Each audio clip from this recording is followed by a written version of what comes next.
had like lipstick down there, and of course it comes on when I'm trying to fix it. What is that music doing? I think I made it work.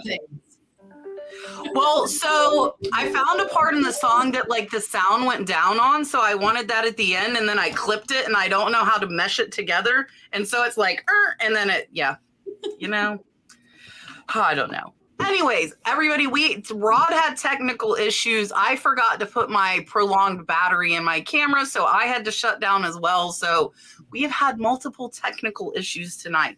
So we are joined, myself and Rod, by Danny, the niche lady, as well as, it goes that way, right? Yeah. Yes. Tiffany, Thrifting Vegas.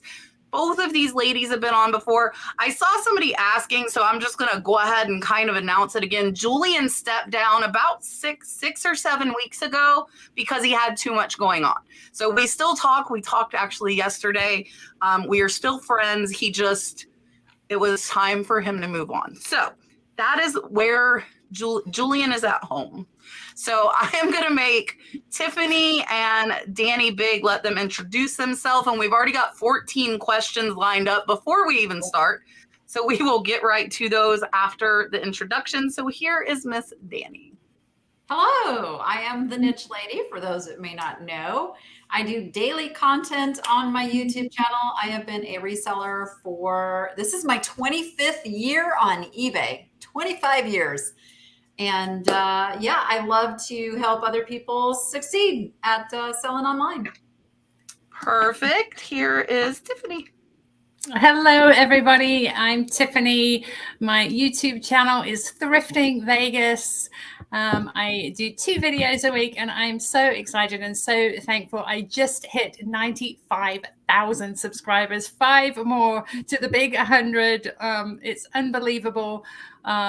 Just how quickly my channel has grown and how many people watch my videos. It blows my mind. I also have an Instagram account, and I was doing Whatnot. I hope to get back on Whatnot.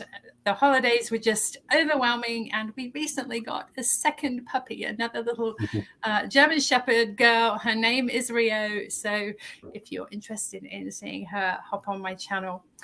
So excited to be back on Kat's channel. It's so fun to see everyone in the chat. Can't wait to hear your questions. Perfect. All right.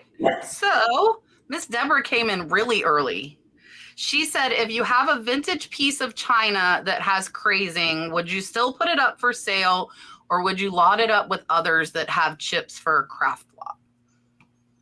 Well, that is going to depend on the value of whatever the piece of china is. If it's a piece of, Royal Derby worth $100, if it was, perfect, then that crazing is going to reduce the value, but still make it worthwhile to list and sell. If it's a piece that in perfect condition only sells for $10 or $20, then those are I would not take the time to list those. So it really just depends on the value of the item. And I'll tell you a secret. Some of us love crazing. For me, yes, a little bit of crazing just adds personality. It adds history. It shows you that an item has been loved and used and possibly traveled around, because crazing is caused by changes in temperature and often changes in pressure, air pressure. It's little cracks to the glaze. So personally, I love a piece with crazing, and a lot of people do, because these days companies are actually making fake crazing. They put crazing on pieces to make them look old. So if I were you, I would put it up for sale as is. I don't sell china. I'm more like a bull in a china shop, so I end up breaking all that stuff. So I'll pass that one over to Kat. Yeah, I think everybody covered the points, and I'm just going to add on and say, like, exactly what Danny said. Like, if it's a lower value without crazing, I probably would not list it. But I've sold pieces close to $500 with crazing that were from the 1800s. So people expect that with really, really older pieces. They expect to get that. So I definitely still list them. I do notate it, and I normally take at least one in pictures so they can see the crazing really good, but I would definitely still list it. Hi, Richard. Guys, Richard and Marsha. I haven't seen Marsha and Mark are our moderators, so thank you guys so much for helping us. We appreciate it. That's great. Crazing is not a bad thing. John over at More Income says, what is your best tip for facilitating consistency when it comes to the daily operation of your business? That you sound like a very analytical person. More income. But consistency is a really great word, because that is the important thing, no matter what you're doing. So, you know, for me on my YouTube channel, consistency. For me in listing, consistency. All of those things are what build on an algorithm. So in getting that consistency, you have to look at the things you have to get done in the day and be realistic about how you can stretch your time and the things that are going to come in and wreak havoc, and make sure that you have a reasonable routine to get everything done that you need to get done. So don't overextend your expectations of what you can do as one person. My best tip would probably be first to prioritize your tasks every day.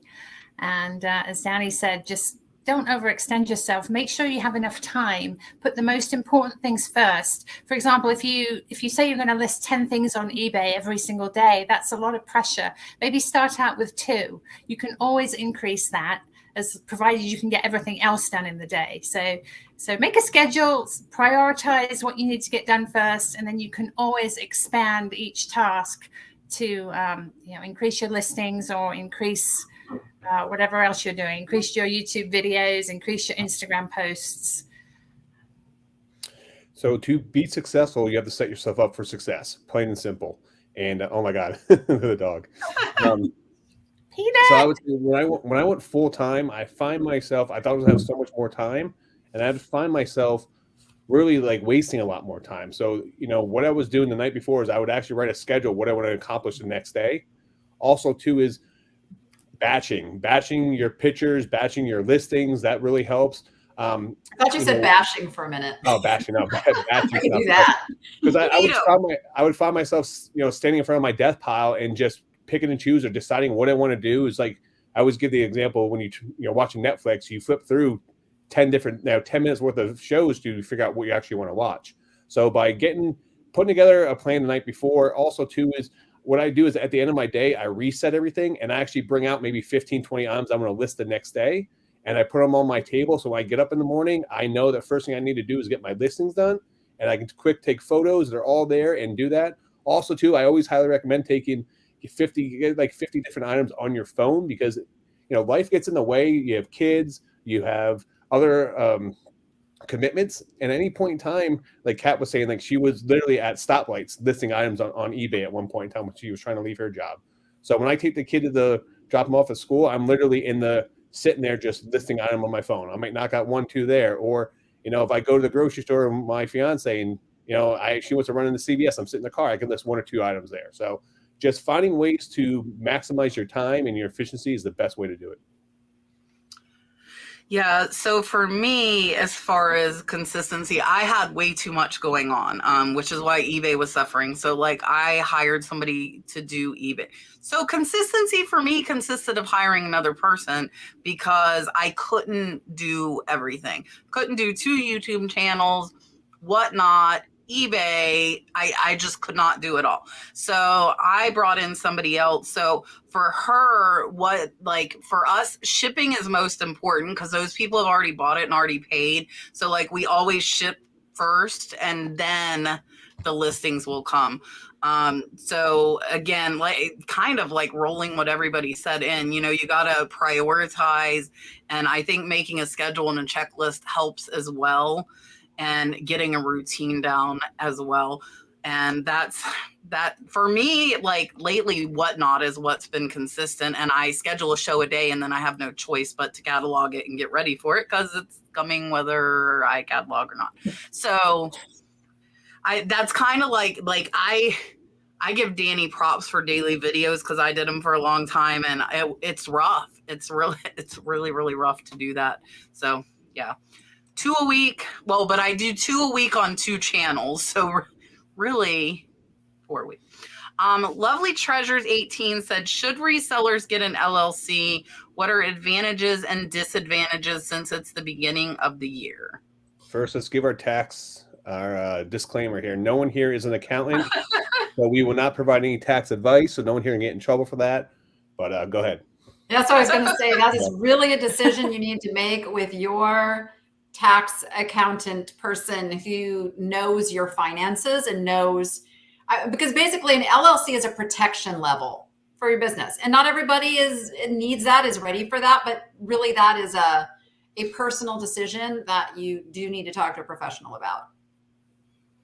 Yeah, I think everybody.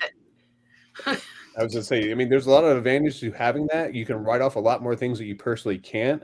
I mean, including travel, if you do travel with work and other things. But like she said, that's something you want to talk to your accountant with and see what's best suited for your situation. All right. I am going to plug it. Oh, go ahead, Tiffany. Go ahead. I was just going to say, for me, it provides a separation of your personal assets and your business assets. That way, if something happens in your business, your personal assets can't be touched. If you don't have the protection of an LLC, it's possible that if something happens in your business, somebody suing you or trying to get your money can reach into your personal assets and completely destroy you.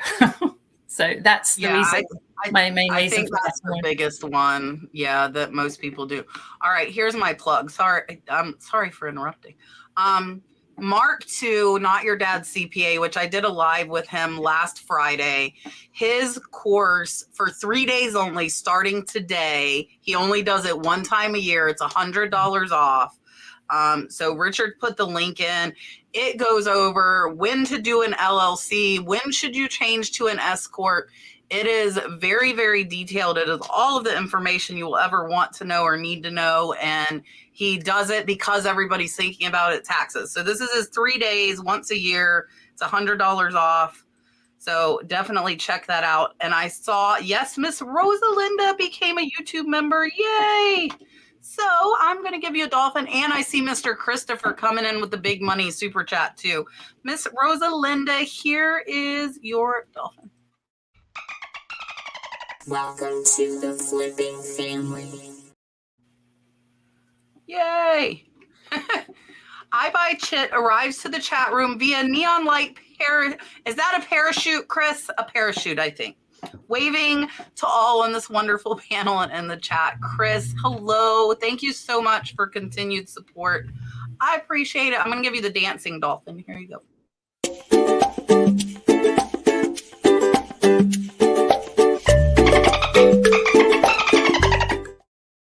I actually look forward to his entries and exits now each week. It's pro wrestling style, how he comes in and comes out. Yeah, Chris is great. Miss Julianne says, when you use pirate ship, what option is that in eBay? So you actually import your eBay listings through pirate ship. It's integrated. So you do the shipping through pirate ship and they just pull your eBay sales over there, and Etsy also. I would say too, is the one advantage too by doing that is other than the cubic shipping, but a lot of categories, if you list like a book that's in a category that you're going to have higher sales rate, but you can't do media shipping in that category. So by importing it through pirate ship, you can actually ship media mail through there too. So. Yeah. So your choice would be priority mail or UPS. So there's not an option to pick pirate ship on eBay. You're just going to pick priority mail or UPS, and then you'll go to pirate ship to print the labels. So there's no pirate ship option. But then once they pay, you go to pirate ship and can import them. You do want to make sure that once you've done that, though, the tracking number appears in eBay. Just double check that. If you're shipping through pirate ship, go back into eBay. Should import. I just lost my top rated seller status over that because my shipping guy did not understand that the tracking has to upload. And so he was just copying, pasting in the addresses. Oh, and I was gosh. So he wasn't importing it, so it didn't link it. Oh, goodness. Yes. Oh, bless his man. heart. All right. Me and Tiffany were talking about this at the beginning. So Mary asked, how do you start a business? We're going to assume she means, how do you start a reselling business? The very first thing is you make a decision. And I like that you said, how do you start a business? Because a lot of people don't even realize that they have a business when they're selling online. So that's the very first thing, is your mindset around it. Yes, you are starting a business if you're going to sell on eBay, Poshmark, whatnot, wherever you're selling. Just get that mentally in your head that you are a business, and do the things you need to do to manage your business. And the next step would be to decide, assuming it's a reselling business, decide what platform you're going to start on. I recommend either eBay or Etsy or possibly Whatnot. But before you do any of those, I do recommend you establish a social presence. Open an Instagram account, make comments on other people's Instagram account, make friends, just have some sort of following that you can bring with you when you start your reselling business. Have some support, have some people behind you that are going to be willing to follow you on eBay, come to your Whatnot sales. That way you're assured of, steady growth and some support. Each platform has their own barriers of entry. Mercari is probably one of the easiest platforms to actually start and sell on. Then eBay, and then Amazon, and so on from there. But if you're going to actually be serious about a business, and you get to the point where you're doing this as a business, you always want to talk to the accountant to see what is the best setup for you, or talk to someone who is successful in business, get a mentor that's going to lead you and help you avoid the pitfalls that probably everyone on this panel has run into, and a lot of people in the chat have run into, because we just didn't know any better. And there is a lot that does go into it, and you can grow super fast. Is always make sure you have someone to talk to and reach out to. Yeah, so I say once you make the decision, and once you decide on a platform, you get a separate bank account. I think that should be one of the first things you do, so you can separate business and personal. Doesn't have to be a business account. It can be personal, but it needs to be separate. And that way you have, your business money and your personal money separate. And I would say come up with an organization system, because it can add up really fast, and then you're kind of too far in to change what you're doing without a major headache and hassle. So I would try and think a little bit ahead.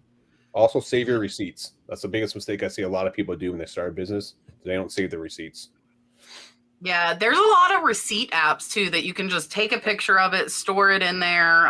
You don't have to, or get one of the little scanner things that would work too. Okay, I think you might get some really different answers to this question from the panel. And that's why I like doing 4-person panels, so you get different opinions. So Sandy is asking, as a new seller, would Whatnot be a good platform? It's going to depend on, do you have a social media presence? Are you already connected out there? Are you good on camera? Are you good at learning from disappointments and mistakes and moving forward? Because I think Whatnot's a tremendous platform, but there is a learning curve to being on camera. You're holding an auction. I'm like, it's an auction. And so there's some things to learn. There's some do's and don'ts, but I think Whatnot's great if you are cut out for Whatnot. Not everybody is, and that's okay. So it's going to depend on you.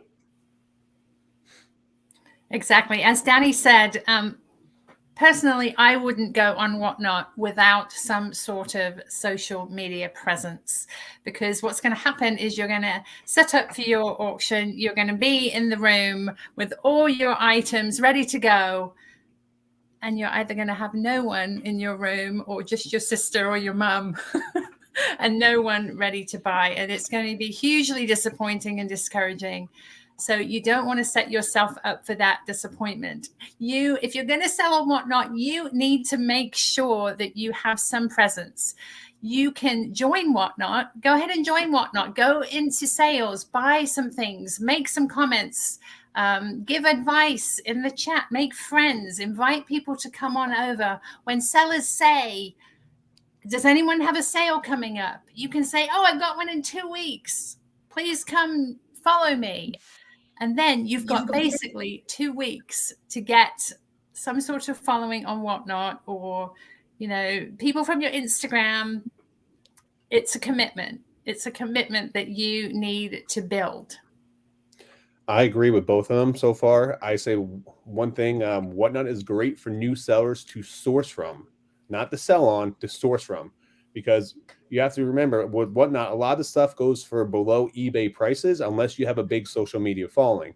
So if you're okay taking 60 cents on the dollar for an item, you know, as the new seller, expect something along those lines. But to source from there, you can go in these, like they said, they go in these smaller sales that only have 5-10 people in there, and you can get some really good deals of items that you can actually sell on eBay or other platforms. And it's a great way for you to learn what these other sellers are doing and what not to do, you know, from the app. So yeah, so I would say for most people, no, because it's so hard on like the psyche, like Tiffany's saying, you spend hours preparing, you get in there and there's 2 people, or you're talking to yourself. So that's why I haven't put out videos about selling on Whatnot, because I don't think it's for most people. However, I have seen successful sellers with no social media following build up their following to more than what I have on Whatnot. So like Danny said, if you're great on camera, if you can source cheap where you can offer, you know, good lower priced items to build your following, then yes. And you don't even necessarily have to be good on camera. I don't even show myself in my Whatnot, not on purpose. I occasionally do, and then I scream. But I just show the stuff. So that would be more like your voice, your personality, interacting with the chat. Well, that's what I mean by that too, Kat, is not just like the being on camera, physically, but the energy you emote on camera. Yeah. Yes. Yeah, for sure. So like Sanford and Son built up from nothing. She has more followers than me. She blows my sales out of the water, but she has excellent stuff. She's fun. She thinks of games and all kinds of fun stuff.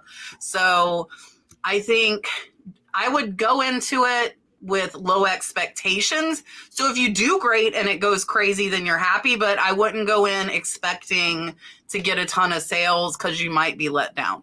And I would expect it to take time, which takes away from eBay. So if you're a full-time reseller, you could lose your income, you know, if you're not putting that energy to eBay by putting it to Whatnot. So that's why I'm kind of like about it.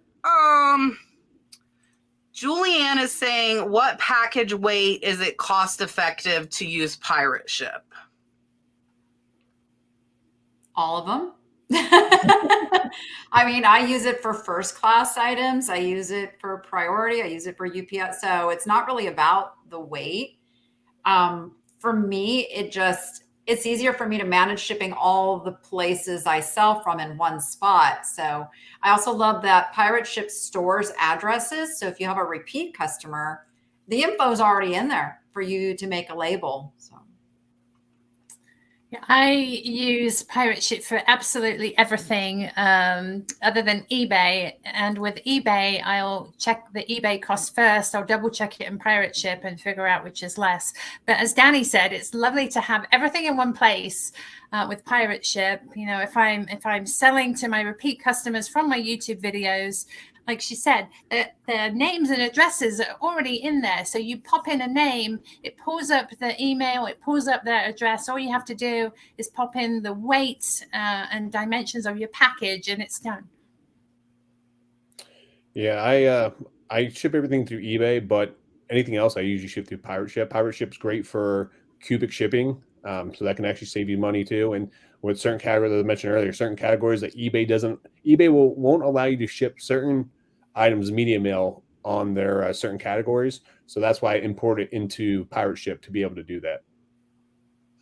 Yeah, and I ship eBay through eBay unless, and this is where like you're asking what weight. So for me, if it's small and heavy, So if I have like a 3-pound paperweight that's going in a 6x6 box, I'm going to go to pirate ship because it'll save me a lot. But other than that, for me, it's just easier to ship through eBay. However, everything else, like everybody's saying, like if I have viewer sales, when I was doing my live YouTube sales, all of that went through pirate ship. And then if it's really heavy and small, I will go over, but typically I print everything from eBay.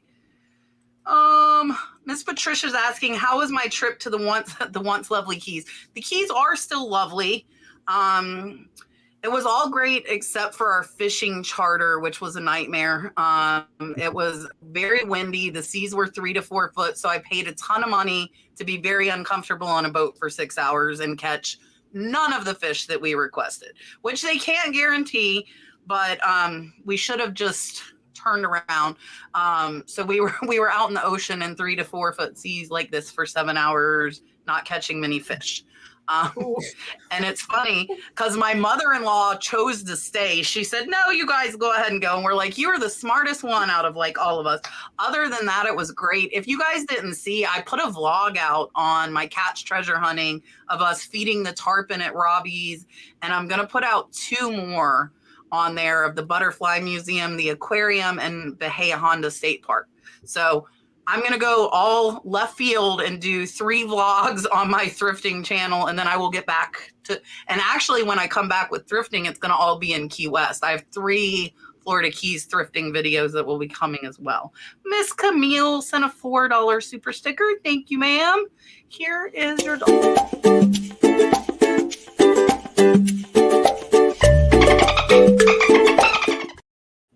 Dun, dun, dun, dun. Miss Sue has a question for Tiffany and Danny. How has traffic been at the Good Stuff store? Is it ramping up? So brick and mortar retail is tough this time of year. We knew that going in. What people don't realize is once we had signed the lease, we knew we were under a time pressure to get our holiday sales in, because January is just a rough month. Everybody's probably experiencing it with their online sales as well. So we're doing well, and we get plenty of traffic in daily, but it definitely could be better. And we think it'll pick up next month. You know, I'm so excited because I'm doing way better than anticipated. I was fully prepared to be just, holding my breath, waiting for sales, but it's been unbelievable for me. Really excited. And a bonus that I hadn't thought of was that when I video my booth and other people's booths and put them on YouTube, I get people wanting to buy things directly from the videos. So that's an excellent bonus. And it also gets people interested in Danny's store, gets people to plan trips and, want to come down and see us from all over the country. So it's really, really exciting. Perfect. Miss Cynthia is asking if any of us sell on the Walmart platform, and if we do, why or why not?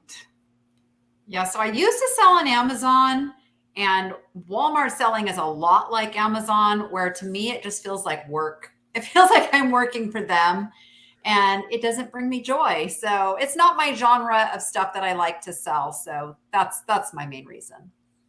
Yeah, I agree with Danny. I was on eBay and Amazon to start with when I started selling, and I had a ton of stuff listed on Amazon, and then bit by bit they started to get really, really restrictive, and one by one my listings started to require permission to be sold, and it's super frustrating. And when you're thrifting items and you have them listed on Amazon, you've done all the work, and all of a sudden you get an email that says, oh, you can't sell this anymore on our platform unless you have permission from the manufacturer. And as Danny said, Walmart is just the same. So for me, with my creativity and the way I like to sell, eBay and whatnot, and Etsy and the platforms that give you more freedom are more suited to my personality. Yeah, I've also sold on Amazon in the past. And if I had the choice, I won't sell on Walmart just because I'll stretch myself too thin.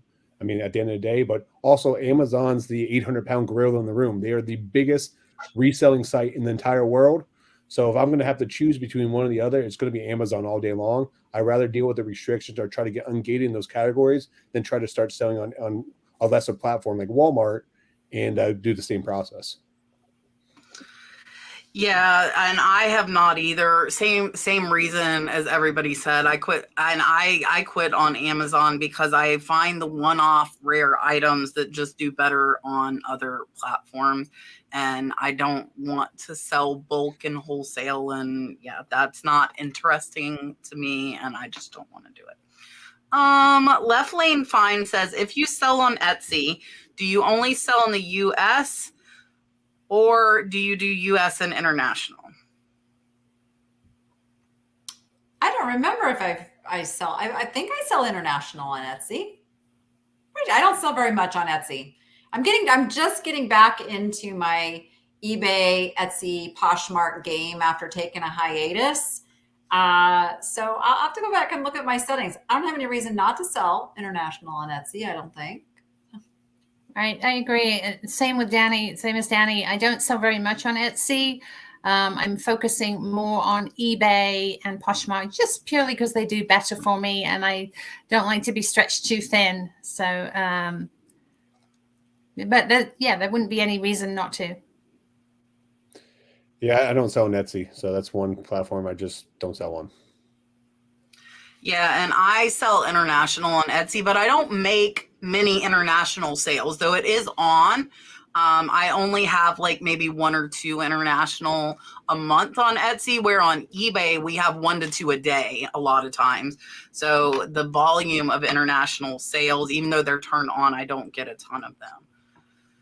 I don't know if any of us know the answer to this question. Diane wants to know, why does international shipping take so long with eBay? Well, I guess though, if it's going to the fulfillment center, it has to go there first, get repackaged, and then go to the buyer. So you have a middleman if you're using that. I guess that would be. So they just changed everything to their eBay international shipping. The global shipping program's pretty much gone away. And what that means is they make money because the purchaser pays for the full shipping cost of that item, but that is not how it's getting to the destination. It's going to a warehouse and it's getting bulk combined with all of the packages going, let's say it's going to Germany. All the packages going to Germany are now getting combined together, and then eBay pays a much reduced rate on the shipping for it to go over there. So they probably do have to wait until there's the right quantity of packages. Yeah, exactly what Danny said. You have to ship to the shipping center. Is it still in Kentucky? Still in Kentucky, and then they you have the one on the East Coast and one on the West Coast. Right. And then picture like all these big vats with like a little sticky label with the country on. And they basically have to wait until there's enough packages in each of those vats to make it worth them sending them out at the reduced rate. So that's essentially why it takes a long time. Sometimes if you're the last package in and then it goes out, it goes quickly. But if you're the first package in, it's going to be a month or 2. Also, too, is your packages can get held up at customs. That's happened to me too in the past. So you have to remember, not only are they going to the shipping warehouse, from there, once they do get shipped out, they have to deal with the international customs as well. And some countries move at a snail's pace, while others move a lot faster. So that could get held up there. And then from customs, they have to go to their shipping provider over there to actually ship it. So there are a lot of steps in the process. So depending on where you ship, I've had items take anywhere from a month and a half to 2 months, to get to places. I have packages got there in 2 weeks. So it just really depends on the process. Also, the time of year too is going to be a big play into that. Perfect. I didn't have anything to add. Everybody covered it. Miss Eileen said, can you explain exactly what it means when people say money in, money out when doing your taxes? What do people exactly do? And we have already gave the disclaimer that none of us are accountants. So please keep that in mind. Basically, there's 2 things when you're doing your bookkeeping: revenue and expenses. And the difference between those 2 is your profit, just to put it in the simplest of terms. So money in, money out, you get what's left in the middle. She said it best. Yep. And I'm going to pop it up here again. Mark explains all of this the other way. And there's another question. Let me find it. The other question, where did it go?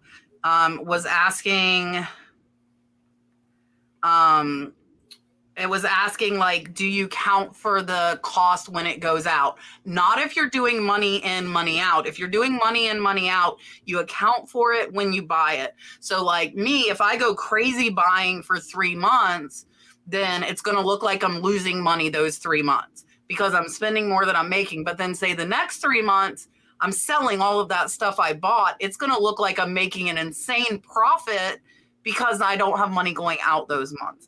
So Mark, again, explains it amazingly in that course. It is super detailed. And it's something to discuss with an accountant because I think you can only change it twice in the life of your business. So if you start doing it one way and you change it back, you're locked into that. I believe that is how it goes. So you want to be very, very sure once you choose a method. And I chose my method with my accountant when I first started my business. We talked about it and decided which way would be the best. Okay, all right. Question for Danny. Oh, go ahead, Rod. Let's say you should also link. We should have dropped your video with you and him that you guys just did your chat together. And yeah, the live one. Yeah, do that. I'll see if I can grab that and drop it. So people can have an understanding of what he talks about and just get a good understanding and feel comfortable with him before they sign up there with you. So yeah. Mark and I answered live questions last Friday, so you guys can kind of get a feel for him. And he does have a YouTube channel as well with tons of free videos. You don't just have to buy the course. It's just without pecking and hunting for all of these different things, it's all wrapped into one rather than 40 or 50 hours of YouTube videos. Question for Danny. Cindy wants to know, do you do most of your thrifting in person, and how do you find things that will make enough profit? So yeah, because I'm making video, that is my preferred way to find things to resell. I do love a good online auction, not gonna lie. But then I have to be careful because, a large part of my business is making the video. That's how the items get marketed, because people see me buying them, then they want to come find them and buy them for themselves.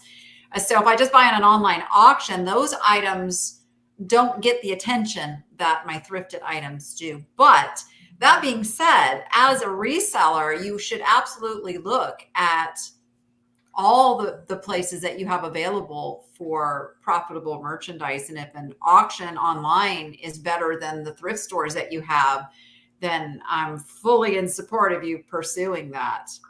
And you just gotta stay on top of what things are selling for.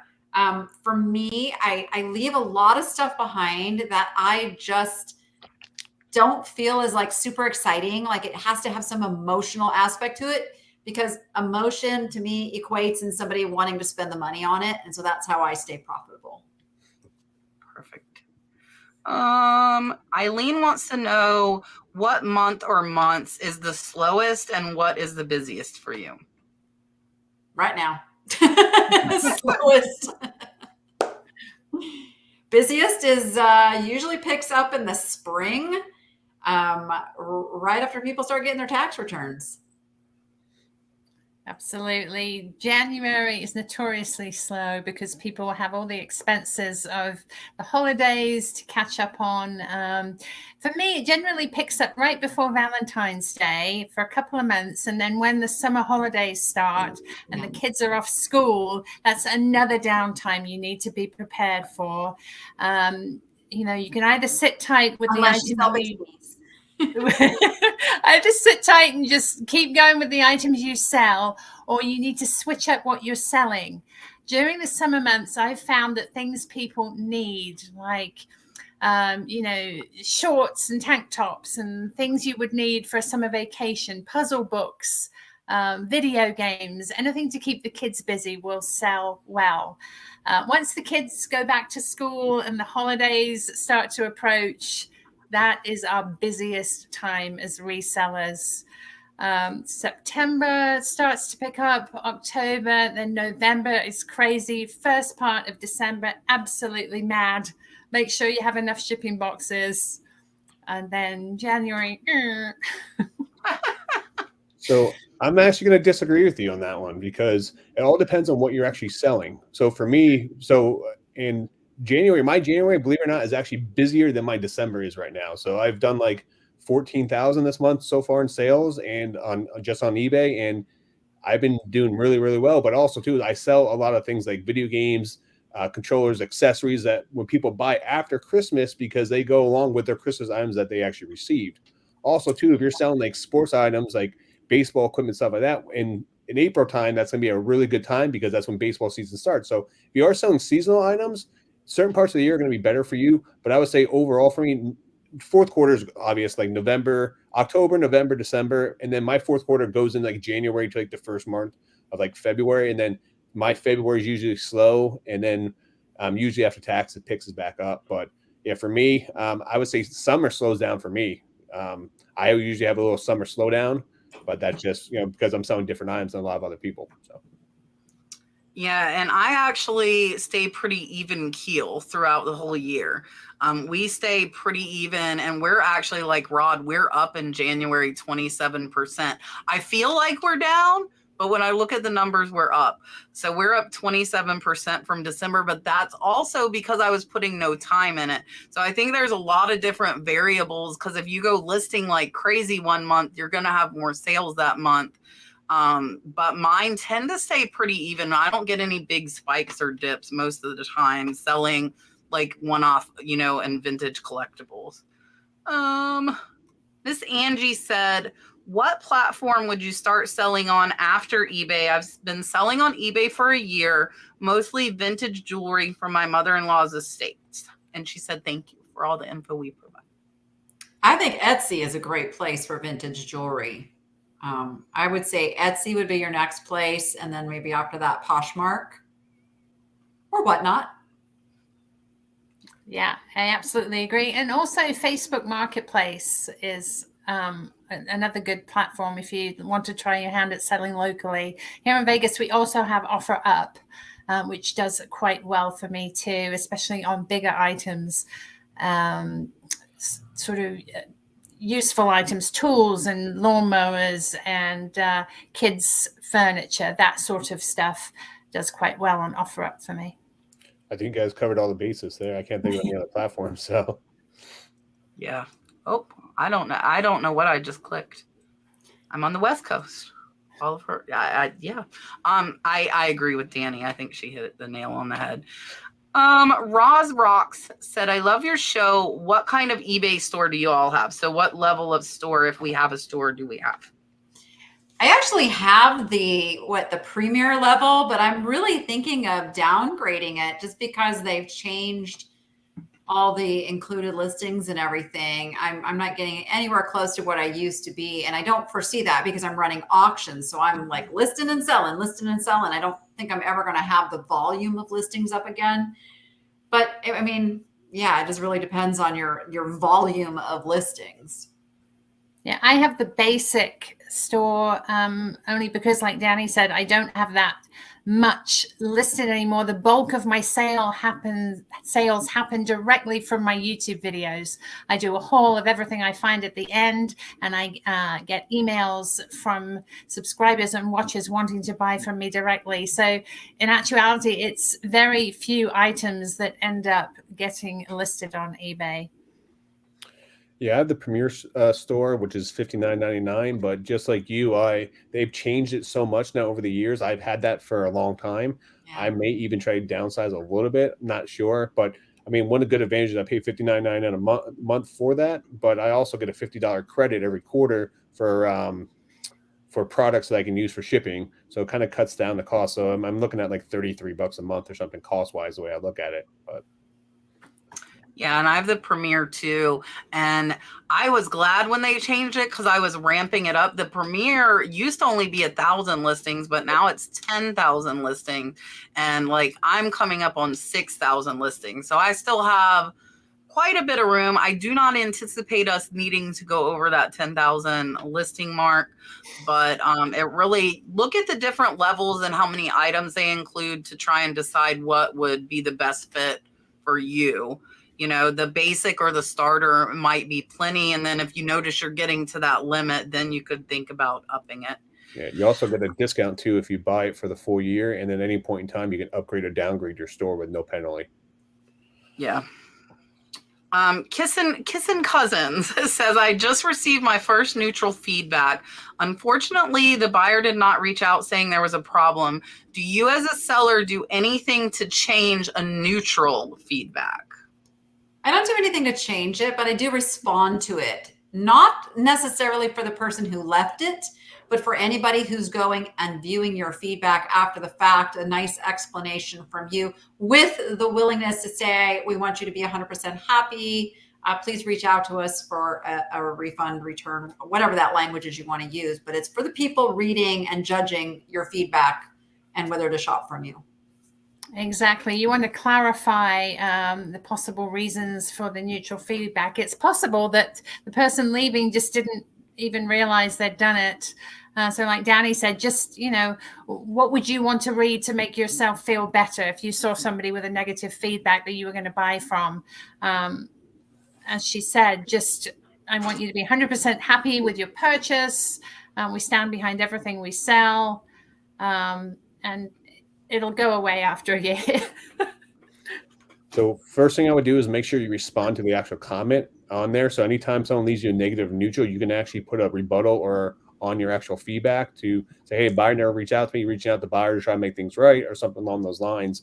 But believe it or not, I actually just had this issue yesterday. So it's funny you asked this question. eBay treats a neutral comment as a negative comment. So you can actually have those removed. So I actually had a buyer that was being a real pain and sent me a sword and knife for $120. He bought 2 items from me, and he said that there's a problem with the item. He'll keep it if I give him a $100 refund firm. And then I said, no, return the item. I will give you a full refund. He returned the item. After I told him no and he returned the item, that's when he left me negative feedback. So I filed a claim on eBay saying that buyer tried to extort me, saying that give him a $100 refund. So he left me negative feedback. eBay removed it. He came back to my store 2 days later and left me a neutral feedback trying to be tricky on the other item he purchased from me. So I filed another claim through eBay. eBay actually considered it as a negative comment and removed that one for me as well. So they will remove those comments, but I would, like they said, reach out to the buyer first. It just could be, they could just be caught up in the moment at the time, upset about it, and then they had time to cool down. And usually people are pretty cool about things. Just let them know you're a small business. This impacts you really well. I always send them an email, as a family business, this impacts our business. What can we do to make this right? Would you guys consider, if I make this right, consider removing that negative feedback?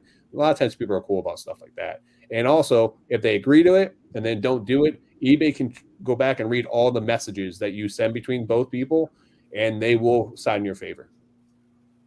Yeah, so I actually just had this week as well. Somebody left a neutral with a very negative statement. It was a true statement, but it was something I didn't know, and I kind of got ticked because they said I was dishonest, but I was not aware. So we sold a box of wire that looked like it had not been open. Apparently, they're saying it had. So that I can't, there's no grounds for me to get that comment removed.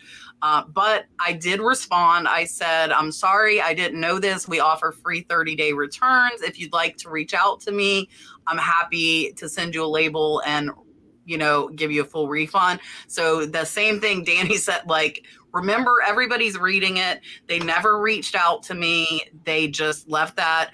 And I personally was glad they left it as a neutral, not a negative, so it didn't affect my feedback score. So I just responded and let it go. Like I said, I didn't see that the box of wire was open. It was from an estate buy I bought. It was electrical wire, didn't look open. They said it was, but they never contacted me. So other than that, I just let it go. Because it could have been a true, I don't know. Yeah, mine was the same too. It was an actual item that I listed as new, and then they said it was used, even though I didn't know it was in the box. And so yeah, this was a cardboard box though, that you have to rip to open, so that the store would know it was open. Hello. So, yeah.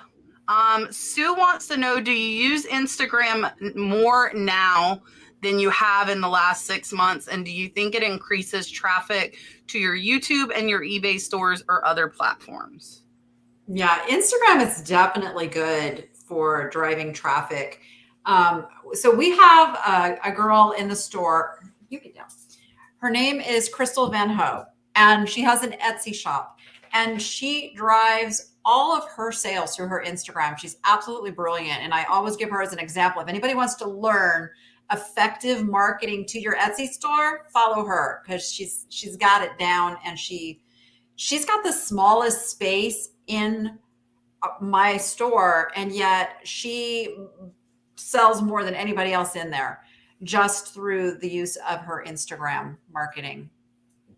That's absolutely true. Crystal is amazing. And, you know, we answered a question saying, how do you prioritize and set goals for your business every day? And that is something I need to work on, because Instagram is an integral part of social media. And if you think about how many channels there are on YouTube, and if you're scrolling while you're walking, if you're scrolling in the car on Instagram, it'll just take, like a nudge for somebody saying, hey, go look at my YouTube, to get that view, or to, hey, this is what I'm selling, to get that sale. So I should use it more than I do.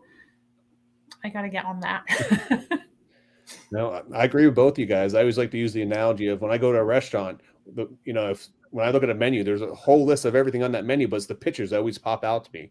And Instagram's one of the best things to get those items pop, because when you're scrolling through, you're going to find that great picture, that great item, like, oh, wow, what's this? And it makes you stop in your place to take a look at it. So, by promoting your YouTube channel, by promoting your eBay business or your Etsy business or whatever platform you're selling on, it's a great platform to use in conjunction with your reselling platforms.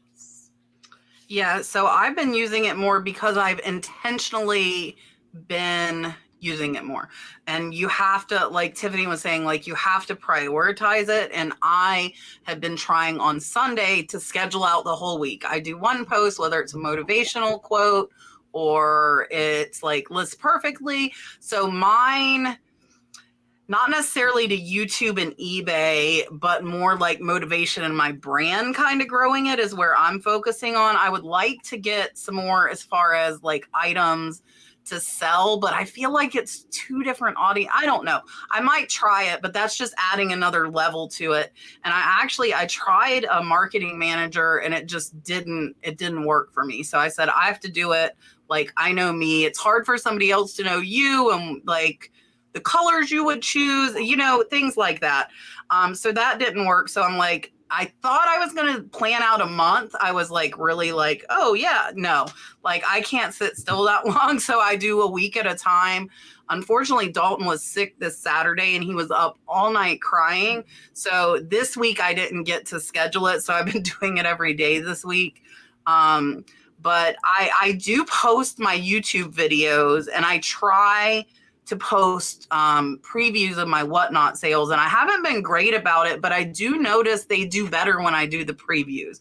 So I need to get better at that because it does help. You just have to set the time for that. Can I add one thing to that Instagram too? So a lot of people don't realize that the very first whatnots were pretty much Instagram and Facebook lives. So if you are thinking about doing whatnot, if you can build a following on Instagram, you can do an Instagram live just directly to your clients or to your followers on there. And I used to follow a lot of people that used to do comic books, video games, toys, do lives on Instagram and just sell items to their local audience. So it is another way for you to use that platform to resell as well.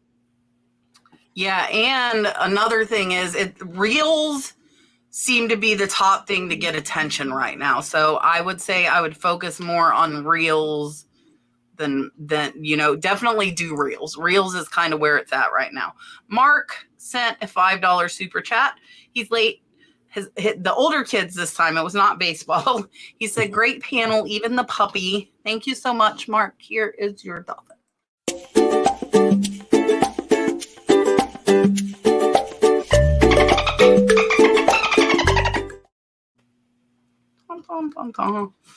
Miss Deb says, if you have an item with chips, would you still list it or would you put it in with craft? Sorry. Landlord problems. If you have an item with just again, that goes back to that same question we had before about the crazing. It's going to depend on the item. Me as a collector, I'll just put it from this perspective. I collect an extremely rare and expensive type of glass. When I started my collection, could not afford the perfect pieces. So I was very grateful to the sellers who offered less than perfect pieces with chips and such that I could to get those items into my collection. And I still paid a pretty penny for them. So it goes to what is the value of the item without the damage. Absolutely agree with Danny. Some people are so grateful for the opportunity to own the piece that they would love to have perfect, but for now they'll settle for it with a little bit of damage. If they can turn it to the side where there's no damage, you'd never really know. But again, as Danny said, it all depends on the value of the item in perfect condition. Also, too, I think the position of where the chip is or the damage is a big factor as well, because if it's a statue, if it's the chips in the middle of the nose or the face, that's going to be a big deterrent. But if the chips on like the very backside where like the foot or the leg would be where you can't see it, some people don't care. Some people just want it, and they'll be willing to buy it at a discounted price, 80 cents on the dollar, just because they don't care about those little things. So it just really depends on the value and the position of where the damage is. So this is funny because I pick up stuff with chips if it's valuable enough a lot. And George, the antique nomad, my good friend, he wants stuff perfect. So like George could leave stuff and I'm like, George, give me that. Like, I'll take it. Because like he knows his buyers, and his buyers typically want flawless items. I am okay selling to people like everybody just said that can't afford that perfect piece and has a little, ding or chip, as long as it's not like I wouldn't get something with a chipped off nose. I don't know if it was like a $5,000 thing, I might still try and sell it for like $500. I'm not gonna lie. But it really depends on the item itself. Here's the question of the night, the question of every reseller's life. How do you know when to stop sourcing? Also, how do you make a profit if you just keep buying things with your profits? And does anybody have any experience with Stephen Vaubel jewelry? So this is, again, I love how all these questions connect. This goes back to the person talking about how to start a business. So if you're buying as a business, think of yourself as a retail business. Say you're a brick and mortar. You can't just buy. You have to have a flow. You have to know how much of that stuff can you expect to sell. And that directly has to do with how much of it are you going to get out on the shelves. So you have to regulate yourself. You do have to reinvest in your business. You do need fresh stock, but don't just go and buy for buying's sake. And I mean, in my videos, I get a lot of flack for leaving things behind. People go, why didn't you get that? And why didn't you get that? And you should have got that. I'm like, I know what I can deal with. I know what I will deal with, because if I pick up an item I'm not really like super enthusiastic about, it will sit over there because enthusiastic things will keep appearing and that will get pushed over there. So it's knowing those things and knowing how to discipline yourself and regulate your business so that you are watching the numbers and making sure that you're selling more than you're buying. And I don't know anything about Stephen Vaubel jewelry. Exactly right. How do you know when to stop sourcing when you run out of money? No, I'm teasing. I'm joking. The second part of the question is interesting to me. How do you make a profit if you just keep buying more things with your profits? Well, that's part of running a business. And you obviously have to divert some of your profits to pay yourself and to keep your business going and to advertise. But obviously, you have to reinvest into more inventory. And the smart buyer of inventory will look at what's selling well for them and buy more of those items. If something isn't selling well for you, don't waste your time on looking for more of that. reinvest on what sells well, what sells quickly for you. And if you have stuff that you made a mistake on, you made a mistake, get rid of it, put it on sale, free up your head, free up your space, free up your eBay store. Donate it to the Good Stuff thrift store. Yeah. And stock items that make you excited to list, make you excited to sell, and that sell well and quickly for you.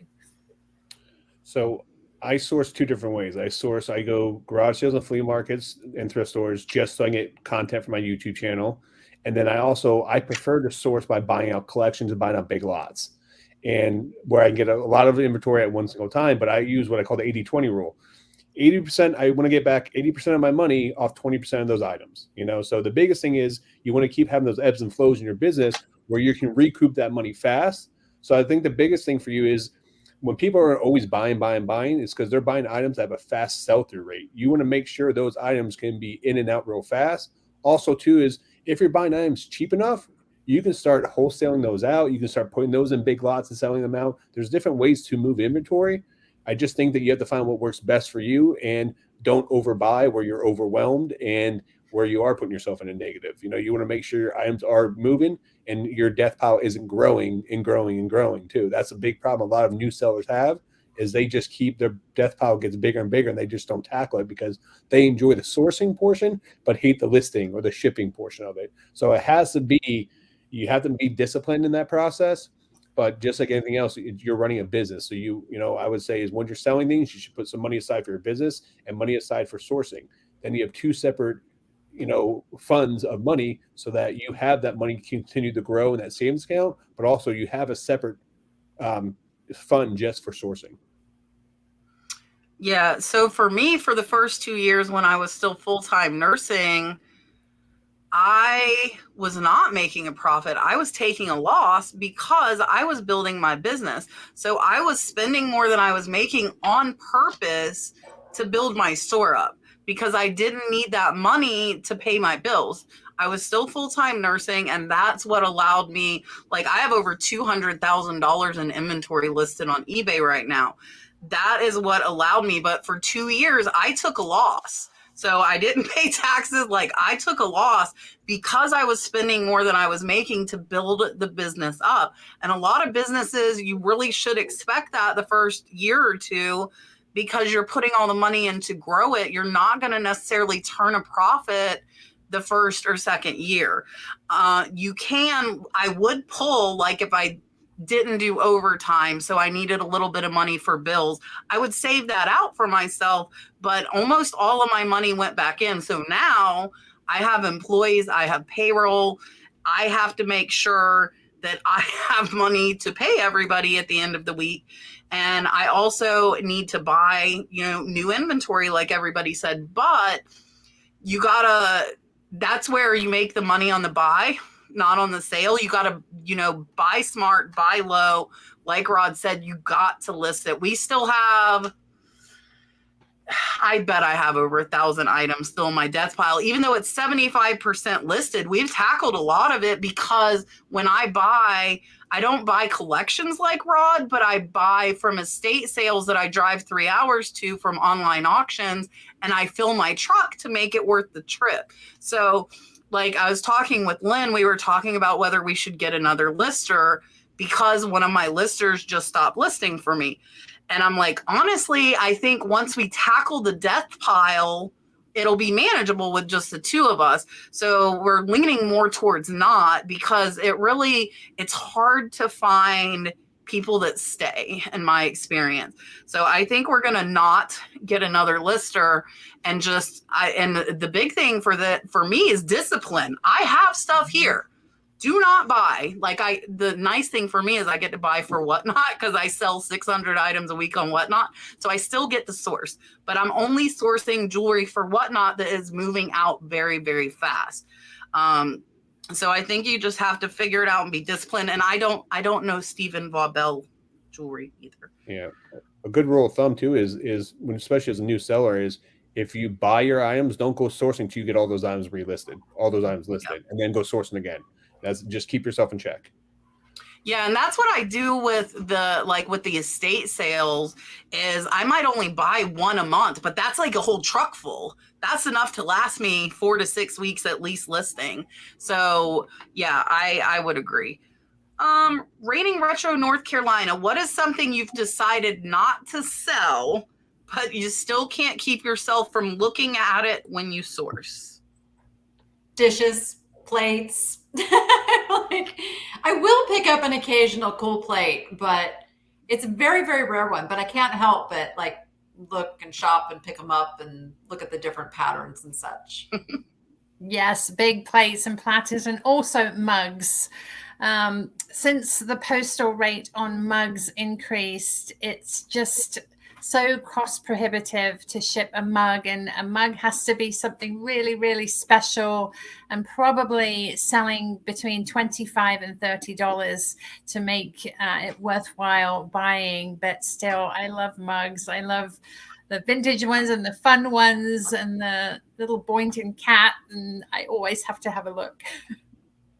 For me, it's glassware, man. I see everyone on this panel sell glassware, and I see people sourcing glassware and hundreds of dollars, and I go out there and I just I end up breaking it, with I put myself in tubs, and I don't have a good area to put glassware aside, and plus I hate shipping it. I hate the extra time it takes packing it, but I just love looking at it, and I know it can bring really good money. So maybe one day, I do dabble in it here and there. Like I just bought some over the weekend, so here I am saying a glassware. But yeah, it's anything glassware. It's one of those things for me.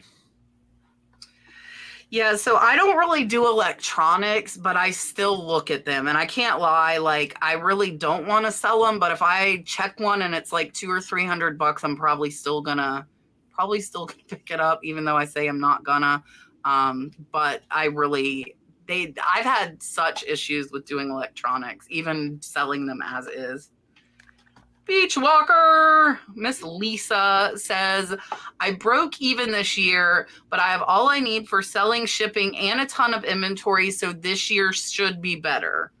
Yeah.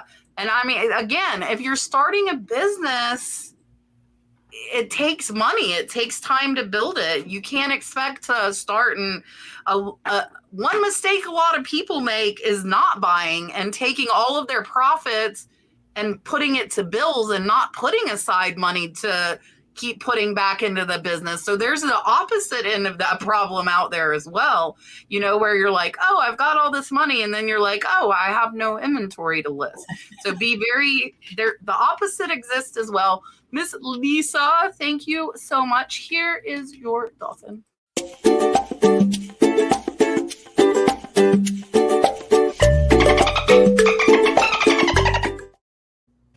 Dun, dun, dun, dun. Miss Barbara wants to know, Danny, is the dog part Aussie? No, she is Italian Greyhound and Chihuahua. What a mix. She won't stay off my lap. That's so funny. Another question for Danny and Tiffany. I've got 2 booths in 2 different stores. What do you find sells best for you? I'm assuming she's meaning booth-wise. Yeah, again, it really depends on where you live, what, is your local person coming in looking for, and also your customers. Like, are you marketing? You can market your booth out on social media as well. Like we've been talking about Instagram, whatever, pull people in. So what do they like? What do you like talking about? Like, what do you like working with and making look cool and stuff? Because that energy that you feel for the stuff will come through. If you're putting stuff in your booth that you're putting in there just because you think, it should sell, or somebody told you it was a good seller, it may not work for you. So find your unique place in the market and have fun with your booth. Danny gave me some really good advice for my booth. I'm relatively new to having a booth. She and I had one together jointly once before, but this is the first time I've had one on my own. And the best piece of advice that she gave me is have different price points in your booth. Have some high value, medium value, and then have some small items. And it's also important to arrange things well. Don't arrange like you're decorating your house. You have to arrange like you intend to sell the things. Set up like if you have 2 or 3 of one item, put them together. Add a plant and make people feel like they're in a store and they're encouraged to buy rather than they're in a museum or your home and they just want to look. You want them to feel like, oh, I love the way this looks and I want this item. I know where to find it. Let me grab it. And they've set it up nicely. So maybe I'm going to get the whole arrangement. Make them want to buy your items. I would say too, I don't have a booth, but I want to say from a buyer's point, if you get stuff cheap and you offer it lower, you'll get more sales. I know my booths that I have room to resell and I go to them and I spend a lot at them. So the antique mall near me, and I'm so sad because the lady that had my favorite booth was in her 80s and they said her family made her stop. She just did it for fun. She had like, and I mean like $2, $5, great prices on stuff that I could get, 15 or 20. It wasn't high dollar, but they said her booth made the most money out of the whole antique store.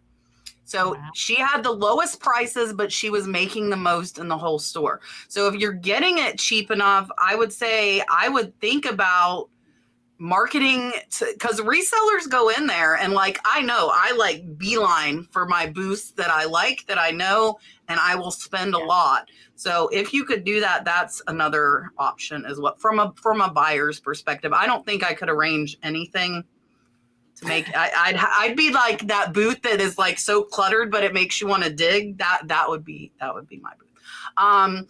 Ricochet Vintage Find says, I've not sold on Whatnot since the end of September. I have the same items as well-known sellers in my category. How do I get the following? Well, Whatnot is very social. So go show up in those other seller shows. Don't go in there and like self-promote and try to sell your things, but just make friends, get your name involved in the chat so people know who you are. And again, like Tiffany said earlier, and then when the opportunity comes and they say, anybody having a sales student, boom, people know you and they're going to want to click over and follow you. But just again, be consistent, run your items. Maybe if there's like a huge seller selling, don't have your show at the very same time. But maybe right after or maybe right before when the people are coming on looking for that popular seller. And it also, just adding to what Danny said, it helps if you can possibly just buy a couple of things from big sellers. It gets your name on the screen. It gets people familiar with you, recognize you. And if they recognize you, they're likely to say hello. They're likely to be more open to saying, hey, this person has a show, go follow them. They're a friend. Once you get familiar with someone, you almost recognize them as a friend in your chat. If they keep coming back, you want to get yourself as familiar as possible in the category so people know you. And when they recognize you, they're going to want to come to your shows.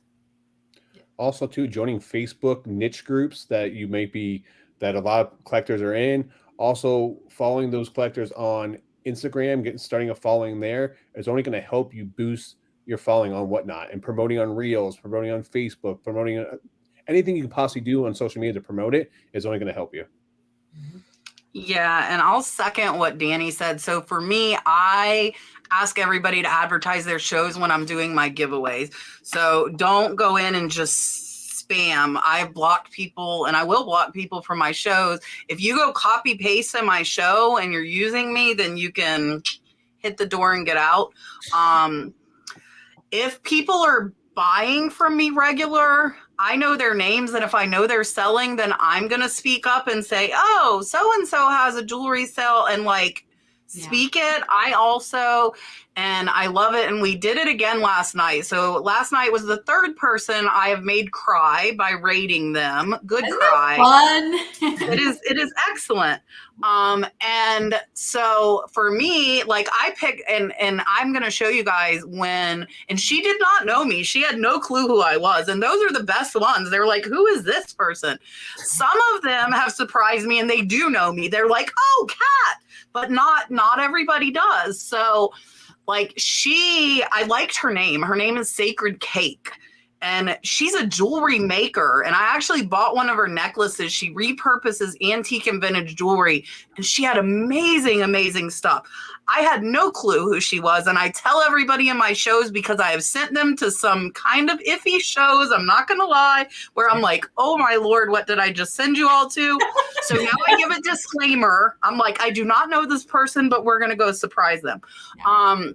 So like that, I liked her name. If I know you buy from me and I see you buying and you're live when I go to raid, that's somebody I'm probably going to pick. Like Marsha is my moderator. So if she does a show after mine, I'm going to raid hers because she's helping me. So if you're in there, like you could go in those big seller shows. Like I have people that'll say, oh, check out her buy it now. She has stickers, or follow her on YouTube.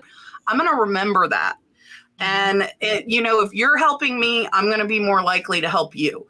And yes, Stephanie won some of her earrings. This lady, and I'm getting chills talking about it. Like we rated her last night. She had 7 people. I brought like 75 people over. She was crying, and she made a lot of us bought from her. A raid, Perosi, is when our shows end, we can take our whole audience. I tell everybody I'm teleporting them, and we can teleport them into somebody else's show.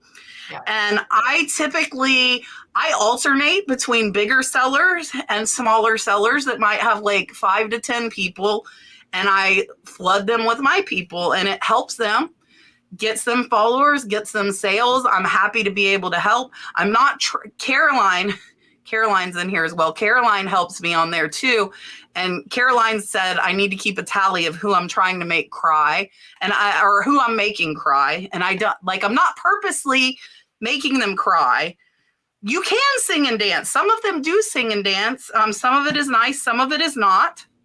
But, all right. Perosi House sent a $9.99 super sticker. Thank you so much. Here is your dolphin.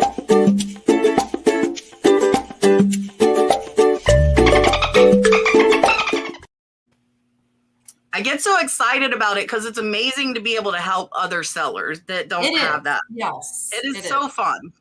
And they're like, what just happened? Like they freak out, and it's great. It's great. Like the element of surprise is a wonderful thing. I think we kind of went over that. You guys can't even see it. This is for me. How do I figure out who to guest on your panel? Do I hire them or no, I don't pay them. They're coming here for free. I was gonna say I want to raise. No, she makes us pay her. All right. Yeah. So, like I'm friends with Tiffany and Danny. They've been on a lot of times. I've known them for a long time. So a lot of it is content creators that I personally know. I also sometimes bring on people that people will message me and say, hey, so-and-so's new. You should check them out. If you want to come on, you can message me. And I've had people on that don't even have YouTubes. As long as they're a reseller and can give good, information to people, I don't care if they have a YouTube or not. But people do want to come on because, as you see, we have over 500 people in the chat, and it helps them. But we're like right now, I think we're almost booked out till April. So I haven't been asking because I feel like I've been booking so far out, people forget. And then they're like, what? So I've have kind of halted for a little while till it catches up with us. That's what I said. She reminded me last night, and I was like, oh shoot, is that already? Yeah. So I'm trying to let it get a little bit closer. Sharon says, I shop on Whatnot almost daily, but I can't find Cat or Danny. I think they just changed it. So you used to have to click on user, but now you don't anymore. So if you just search, like, there's no spaces though. That's the big thing. So you have to like smush it together and then you should be able to find us. I've started putting the Nurse Flipper with spaces in my titles of my shows, and I think that helps too, because then people would find it that way. That's so smart. I just thought of it last week, so not too much credit. I just thought. But yeah, so that's what I've been doing. So you should be able, just smush our names together. There's no spaces, and you should be able to find us. Miss Betty says, we have ice on our roads with more coming tomorrow. I have an order to mail by Wednesday, but that is not going to happen. How can I help keep from getting a black mark? So it is on Facebook. It is not on eBay. I don't know how Facebook works. Can you schedule a pickup? Because, you know, rain, snow, sleet, or whatever, they're supposed to do the mail. So I would try that. I would just try to schedule the pickup. Have you printed is it a question of printing the label, or is it a question of getting it scanned in? I wonder. Facebook's more lenient though. So Facebook gives you like 3 or 4 days. I don't think you'll get dinged. Facebook gives you longer than eBay. Yeah. I think though, she said it has to be shipped by Wednesday. So she may have already had a couple of days that may have passed. Yeah. So that might be what the issue is. Yeah, so I would do like Danny said, schedule a pickup and see if because you just go to USPS.com and you can schedule a pickup for your packages. Joseph says, for those using eBay International Shipping, Standard, or GSP, do you manually exclude countries and the shipping preferences that aren't eligible? No, you can select to only use the eBay International Shipping, and it will automatically exclude countries that are not eligible to ship that way. Yeah, that's what I do too. When you select international shipping, it's just checking a box. And when you sell something internationally, you're just responsible for getting it safely to the hub within the United States. And from there, they handle all the customs, all the checking, all the repackaging, and getting it to its international destination. Yeah, you guys probably hit the nail on the head with both of those. So yeah, I agree. Kay Fiona says, how do you log or provide proof of purchases if no receipt is provided? So that gets tricky when you're using cash, like yard sales, the swap meet and such. So I log my ATM withdrawals, and then I just keep a log of how much did I actually spend on merchandise that day. And so far, so good. That has worked. But just it's really, who was it told me once? The IRS knows the difference between intent to defraud and just being a sloppy bookkeeper.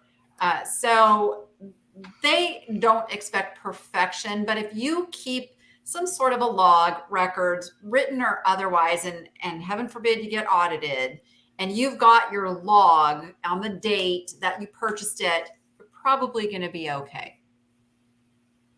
I was told for garage sales, what you're going to need is an address and what you spent there. So that's what I tend to do. As I'm logging my mileage, as I'm going on my garage sale route, I'll just sort of jot down the address and along with the mileage, and then a roundabout amount that I spent at that location. So I do majority of my sourcing from flea markets and yard sales. And what I do is you go to Amazon or you go to Walmart, CVS, you can pick up a receipt book. Just keep it in your car because you're only going to be sourcing when you're out and about. And then, like you said, you have to write down the address, and you can just write down just general idea of what you spent, and then a general description of what you bought. And literally you can lump, if you go to 5 yard sales at $5-10 each one, you can lump that into one yard sale pretty much for bookkeeping purposes. But I mean, that's going to be the easiest way because you have the book in your car and you get in and out. You'll see it sitting there between your console, and it's small. I mean, the things like that big, you can actually just put it, next to your console or between your seats there. So you always have it there. And And that way you have no excuse not to do it. See, there is an advantage to videoing everything. Correct. I was fixing to say that. So yeah, we have video proof. Yeah. I'd be like, go watch my YouTube channel. You can see everything I bought and be paying for it. I do like Danny does, but I just tell my accountant, hey, I pulled out $200 for yard sales today. And I will tell you, 99.9% of the time, I find a way to spend every dollar in my pocket. Yes. And I need more money.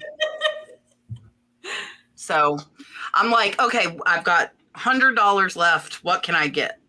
And I spend every penny. But I mostly source from online yards. I mean, they kind of are online yard sales, online estate sales, and like online is the majority of my purchases. So I have those receipts. And when thrifting, same thing. Like I have videos of pretty much I record almost every time I'm sourcing. Stephanie Sassy Granny Pants. So I accidentally called her that. The name has stuck.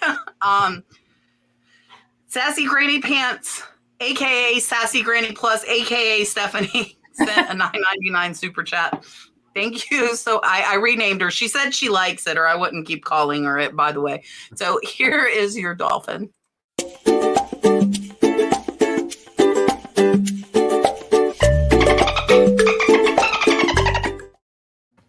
Dun, dun, dun. Richard, I'm going to give you the original dolphin. Here it goes. The old school, the original dolphin for Richard. Super chat. It's so not as fun as Gino's dancing dolphins. Gino showed me up with his super chats. Gino made the other two, Gino's finds. I saw him in here earlier. Cora's Corner wants to know, have any of us sold print on demand on eBay? No, I didn't even know that was a thing. I have not. I've done drop shipping on eBay in the past and got me a lot of trouble. So I don't recommend doing that. But no, I haven't done print on demand.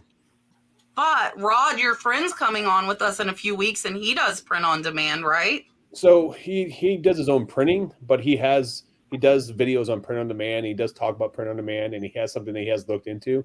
So yeah, so LL from Handmade and Beyond will be joining us in, I think, like third week of March or something like that. So save your questions for then.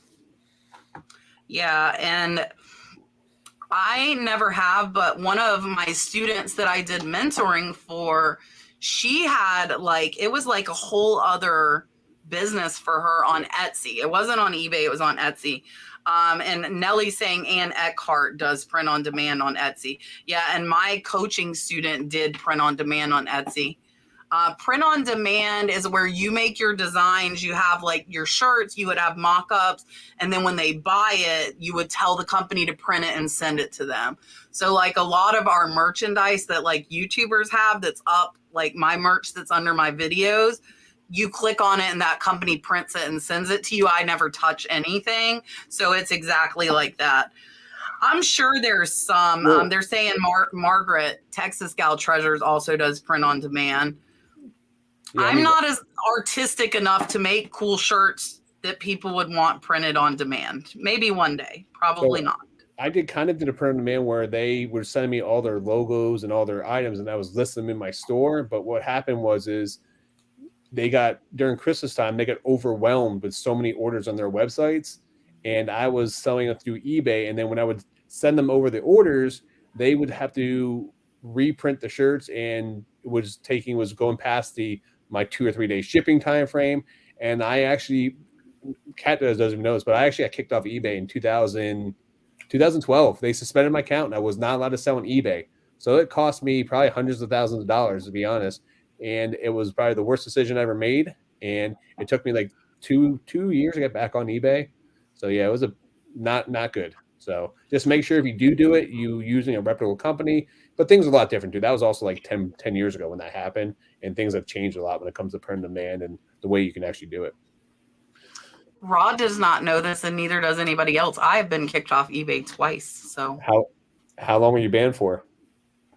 It was only for a couple of years. Yeah. So did they invite you back? Back in my 20s, when I was not very intelligent. I got banned off eBay as well. Yes. I've kicked eBay to the curb a couple times. Miss Eileen wants to know, when selling used clothes, what is the best platform? Gosh, again, it's really like what you build up. I mean, any of the platforms can work. It just depends on the work you want to put into it. I mean, Poshmark's known for clothing, but Poshmark's known for clothing, which means all the clothing sellers are there. So you've got to find your niche market wherever that may be. And you've also got to find the platform that fits your personality. For me, eBay has the biggest market. It's international. It's a huge market for your items. If you want a little more social involvement, Poshmark, in order to get effective sales, you need to share, you need to build relationships with other sellers. There's a lot to do on Poshmark to get your clothing items under the noses of the buyers. So it's important to sort of try out the different platforms and go with the one that fits your personality and fits the items that you're selling. So it really comes down to what type of clothing you're selling, because each platform is going to be specifically better than the other depending on what you're selling. For example, if you can sell pretty much anything on eBay. Vintage does really good on eBay.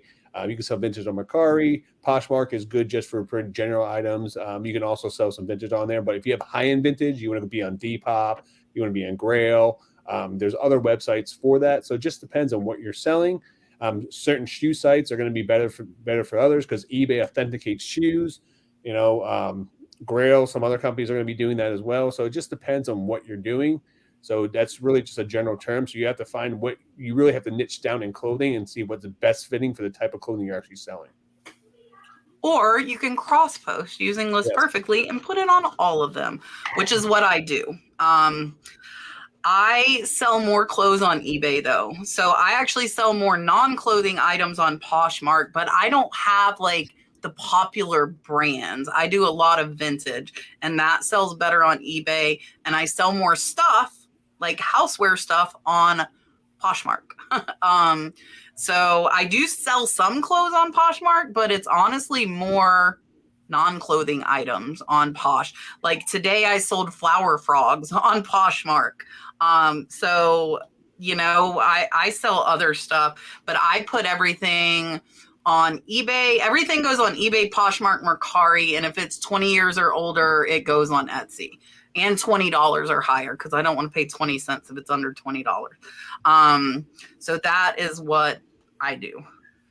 Tammy is going to see Danny.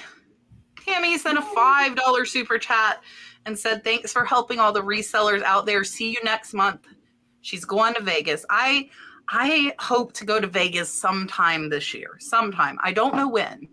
Might be New Year's Eve by the end of the year. I don't know. But I would like to go. It's an expensive It sucks because I'm so far and it's so expensive to fly. Especially New Year's. Yes. Then it will be extra. Yeah. I'm going to fly over Vegas on New Year's Eve when the fireworks are going off. Why not? Okay. I saw a video of somebody that posted on Instagram. The whole scrolling thing. It was a plane and they were showing all the fireworks for New Year's Eve. It was really cool. That's cool. All right. That would be very expensive. All right. Here's your dolphin, Tammy. Now you're going to make me want to go to Vegas more. Here you go.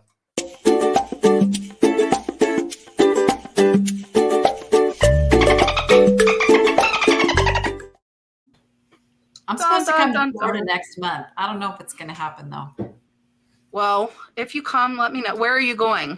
Do you know where? I have to fly into Orlando. That's only 2 hours for me. I have to go there Thursday to get. So my nice new car is sitting in the yard like a junkyard with a flat tire for over a week now. So 2 of my rims are bent, but they can be fixed. But new rims are $450. But I can get them fixed in Orlando 2 hours away for $120 each. So I'm going to drive to Orlando. I'm going to put the tires in my truck, and then I'm going to go thrifting for 2 hours. That's my plan. Maybe we'll coordinate. Yeah, because that's not far from me at all. Cynthia said, this is not a question. I just want to say thank you to all three of you ladies. You inspire me and help me so much in my resale business. And Kat, I love your videos on teacups, etc. Thank you so much. We appreciate you. Lisa wants to know, is global shipping just for certain sellers? No, they're actually doing away with the global shipping program and incorporating this eBay international shipping, which is probably pretty smart of them because they were paying Pitney Bowes to run that whole experiment. It was an experiment and it was successful. So eBay's like, oh, why are we paying them to do it? We're going to take this on ourselves. So, but they never do anything like all at once. So there's probably still some sellers that have access to global shipping, but it'll be phased out. Kissing Cousins, I just want to say really quick, just send she just posted, the buyer responded, she's new and trying to figure out how to change it. So send her a feedback revision. If you know she's willing to change it, you can request revision. You go under your feedback, it's one of the options, and request revisions, and it'll send her a message to automatically change it. Hey, awesome. Angel, the Low Life LV is going to hook you up with a helicopter on New Year's Eve. I know, I already said email me and gave her my email. I need the hookup. George wants to know if anyone else noticed new listings are for 27 days. I think it depends on the month. It's a calendar month. So some of them will be like January would be 31 days. But now that we're getting ready to roll into February, it's probably 28 days is my guess. Yeah. That's what I think. You better not do that. I'm interested to see what everybody else says about this because last time everybody had a different answer than me. So Lisa wants to know, can I list while my store is on vacation? So my advice to this is, while you can, why? I mean, unless you're on vacation because it's just you have like something you're handling in life. But if you are on vacation, if you need a break, take the break. Is it because you are in a different location, you can't get to your items to ship them?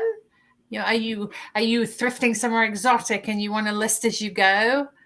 I think she wants to know if you're allowed to. I think yeah, you are.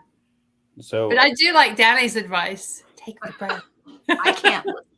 For me, eBay and listing and reselling and buying is what I would be doing it for fun if I didn't do this as a full-time job. So I list on vacation. I do list on my vacation. And I put my store on vacation. What I would recommend doing is, if you don't want to worry about people trying to buy things, or if you're away for a while, set them up as drafts. Because then when you get back, you have all your drafts already in there, and you can just hit the list button like the day before and just pop them all up there and take your store off the day before you come back from vacation. Yeah, so I listed while I was on my vacation. So I think you can. Some people were saying you're not allowed, but I have listed on every vacation I've been on because, like, I had Lynn here putting up drafts and then I was just making them active. So I actually was getting up at 5 o'clock on vacation and listing before anybody else woke up. So it didn't take away from doing all the stuff. And I just can't sleep in. Like, I get up. And somebody was saying that their shipping time didn't go, but when I had, and I want to clarify, not on vacation, but time away, because I have never went somewhere longer than 2 weeks. So I always leave where I can still sell items, and it just tells them I'm going to ship it, later on. And I send the automated message.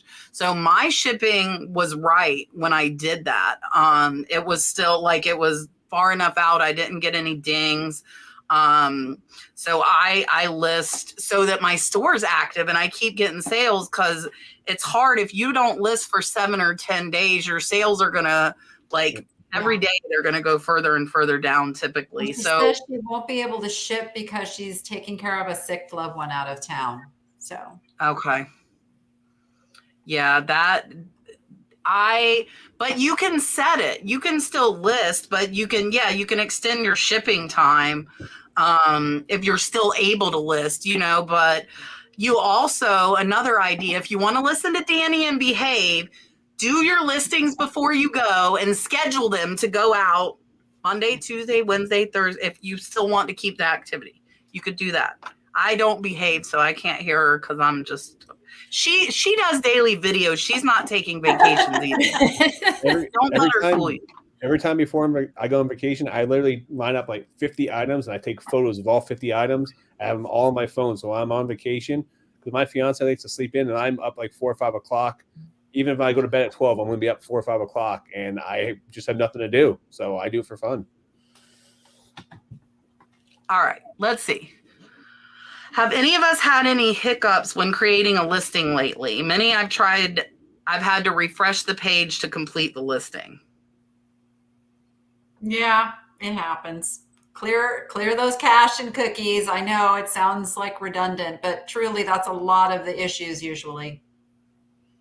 Right. And do check the categories or the fields where you think you might have the same thing pop up. For example, sometimes eBay will switch a buyer paid shipping to seller paid shipping, and you don't catch it and you end up selling something super cheaply, and you're also responsible for the shipping. So do every listing, check every field, even if you think it's a certain way, just to make sure. So I list from my phone and I've been having problems where when I create my listing where after a list, it just spins. So the item's still being listed, but I literally have sometimes have to close out the app and reopen the app. I try to re-download the app. It must be something new with the app or the system because I never had that problem before, but I have been running that now lately. But other than that, no other issues.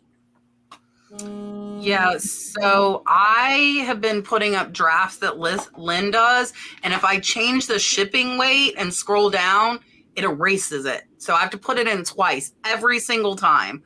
Otherwise, it just kicks it back and says it's not in. So I've learned I put it in, scroll down, scroll back up, put it in again. And I think some people in chat a couple weeks ago were saying the same thing. Just since they got the new listing thing, that's when that started, and they haven't apparently fixed it yet.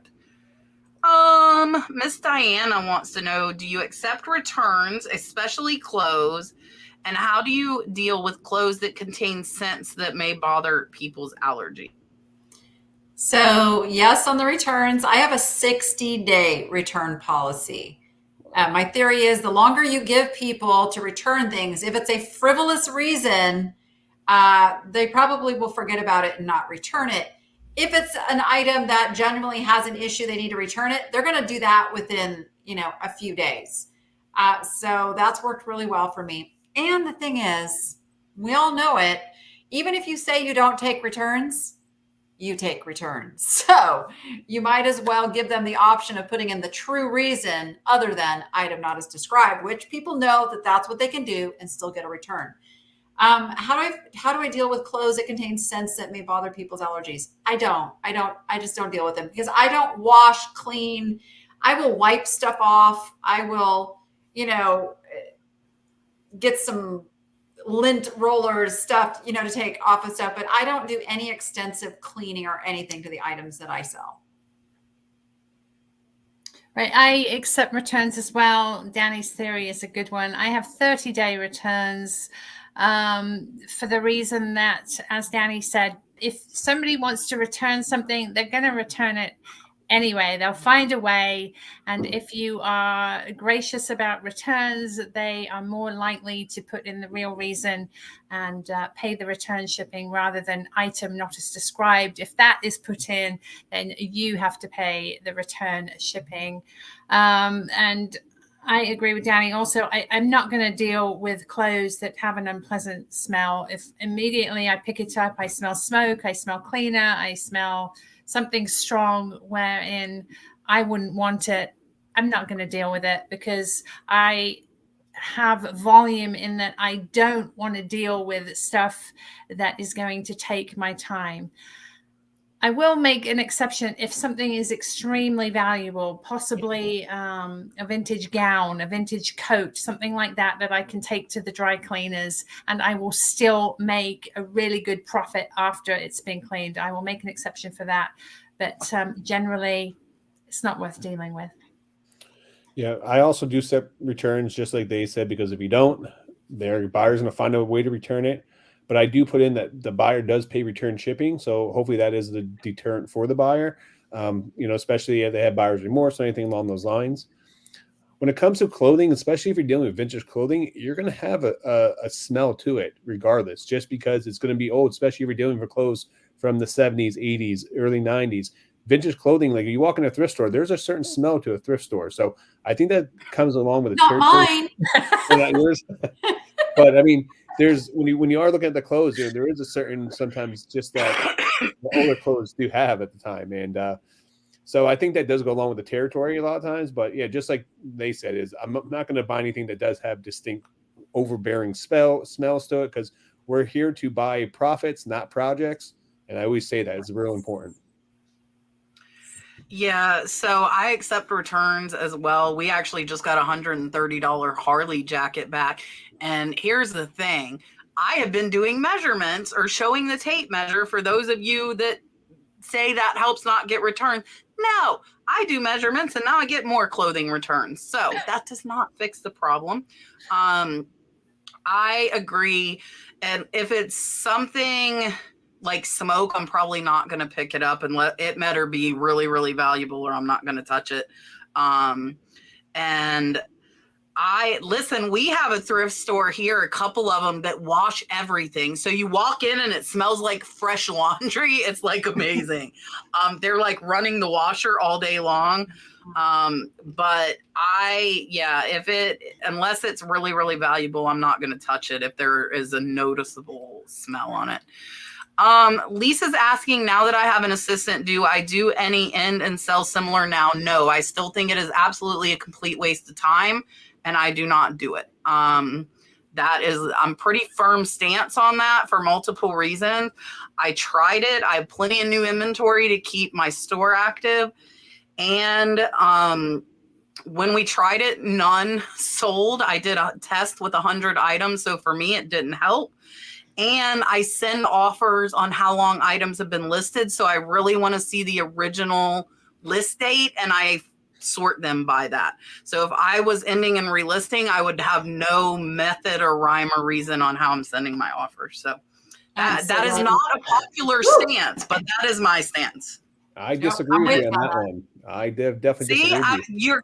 You're gonna hear different things, because some people swear by it. I say I'd rather get new inventory listed than waste time relisting, and it'll sell when it's gonna sell.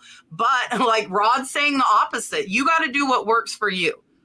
I do maybe 5 or 10 items a day, so I'm not spending a lot of time doing it. And what I find is it's usually my items that are listed the longest time that I have either overpriced, or there was something wrong with them in my listing or something like that. And then I do it, and I get sales every week by doing it. So it definitely works for me, but might not work for everyone.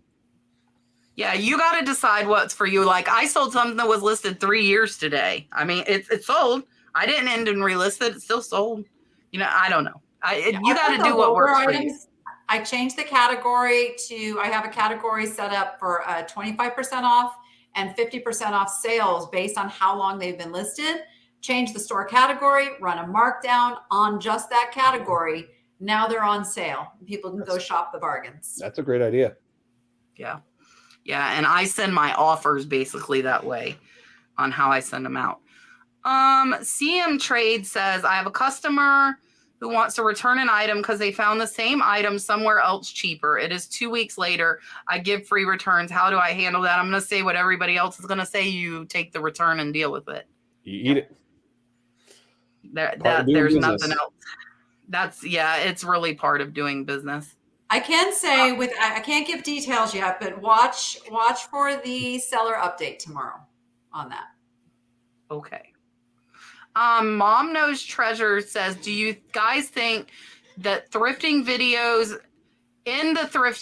people will get turned off from buying because they see how cheap resellers get the items? Nope. Because stuff has value. No matter what the price is that you buy it at, it has the value that it has. Bargains go back to the beginning of buying and trading things. There's always bargains, and that's all we're doing is finding the bargains and then reselling those items. So doesn't diminish what the item's worth. Right, exactly. And a lot of the time, because we find the items at such a good price, we're able to offer them at a really good price too.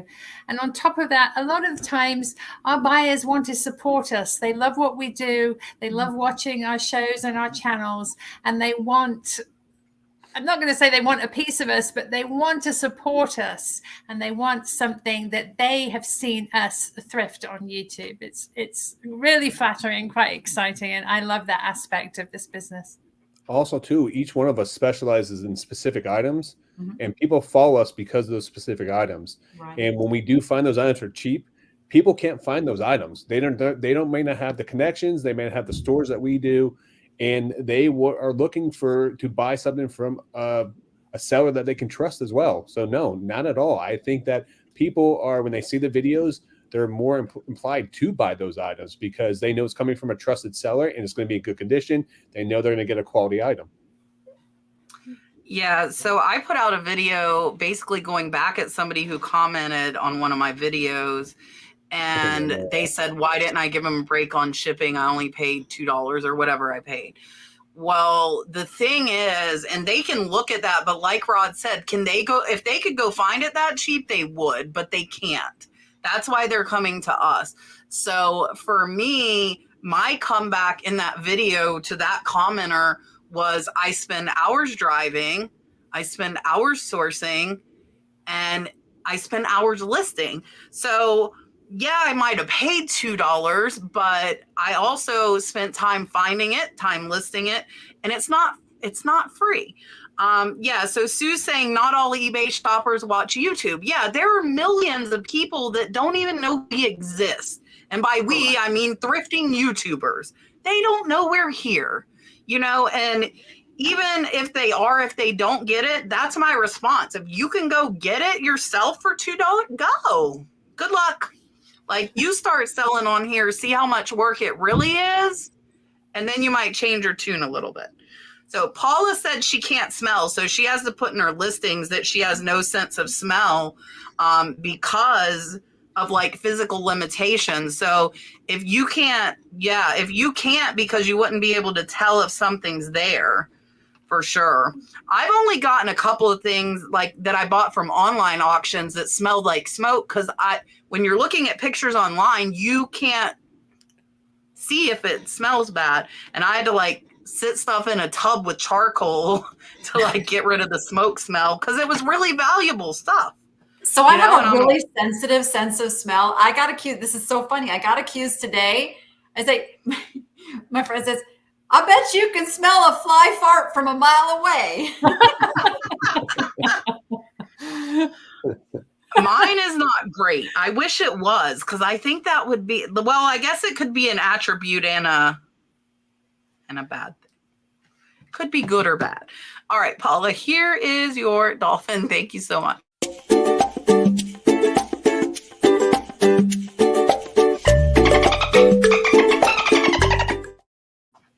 Dun, dun, dun, dun. Miss Barbara says, question for all the whatnotters. When listing, are there copy and paste tricks for the same but different items, or do you just have to plug away? Plug. Right. You can do quantity if you have the same item. That's why I started doing the buyer's choice. Yeah. The buyer's choice stuff was the reason I did. If I have a bunch of similar items, it's just so easy to just say the blanket, like trinket boxes, and then put the quantity of how many I have and just do choice. Yeah. And I just put like 3 or 4 words. I'll put like amethyst chip necklace. So it's not like, I don't put, if you notice, I do a picture, a few words, and you don't have to catalog either, not ever. You have to find what works for you on Whatnot, just like any of the other platforms. So like Tiffany and Danny do choice, but like, I don't feel like that would work with jewelry. So for me, I don't feel like it works. But if you have stuff like that where it's similar and they could pick, then that would work. And you can just put quantity of 5 and then you run it 5 times, which would make it easier. See, Rebecca's over in the chat who accused me of that. Oh, that you can copy and paste? No, Or no, that you can't. flies. That's who said you could smell the fart. yeah. I didn't even know she was here. Richard wants to Hi, know if you Becca. can. Never know what you're going to hear when you come on here. Oh my gosh, it's 10 o'clock. Okay, one more question. Here it is. Janet Dennis says, are there any reseller shows or conferences being held around the country, and do you recommend any of them? The only one that I have on my bucket list every year is the Boss Reseller Remix happening in October. That to me is the must go to event of the year. Absolutely. I second that. It's a fantastic event. Katie and Vicky and Teresa put on an amazing show. We have amazing speakers every year, and I'm sure this year isn't going to be any different. You can search it, Google it, Boss Reseller Remix, and all the information is on their website. I'm actually hoping to go to that one this year, but I would say is make sure you try to go. They are so good for networking. I mean, how I became a co-host of the show is I actually met Kat at the Prison of the Prophets event that we went to, talked to her there, and then we started chatting on IG, and I came on as a guest, and just one thing led to another. So there's big things that can happen from there. They're great for networking. There's FlipCon, that's another one.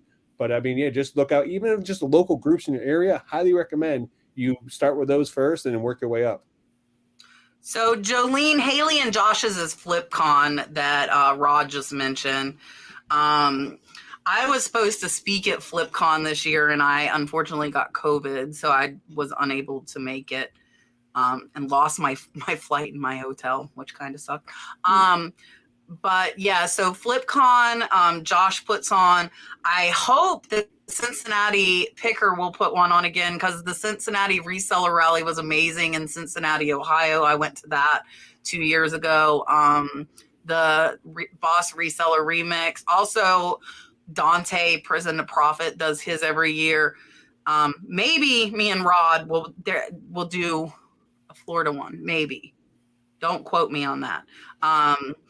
So I think just by watching your channels, and it's funny because like Richard just told me, like, I haven't heard of Boss Reseller Mix. There's like groups of channels, and I don't think necessarily intentionally that we don't know about other group. Like I'll see a reseller with like 60,000 subscribers, and I'm like, how have I never seen this person before? And so like each kind of network might have their own, like Tiffany and Danny are both in Vegas. So that's probably why Richard hadn't heard of the one in Vegas.